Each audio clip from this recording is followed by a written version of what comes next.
దేశీయ స్టాక్ మార్కెట్లో ఈరోజు జోష్ కనిపిస్తోంది. ట్రేడింగ్ కి మంచి ఆరంభం లభించింది. దీంతో అన్ని సూచీలు ఆకుపచ్చ రంగులోని భారీ లాభాలతోనే మొదలయ్యాయి.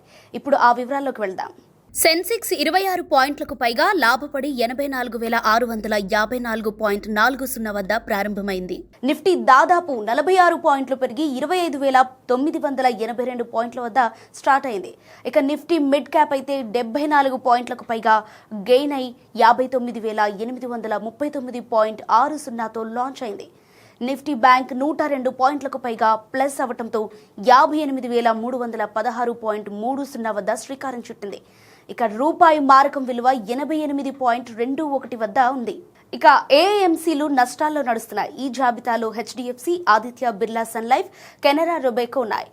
M&M ఫైనాన్షియల్ షేర్ విలువ 5% గ్రో అయింది. ఇక బ్లూ డాట్, DCM శ్రీరామ్ స్టాక్స్ వాల్యూ 10% వరకు వృద్ధి చెందాయి.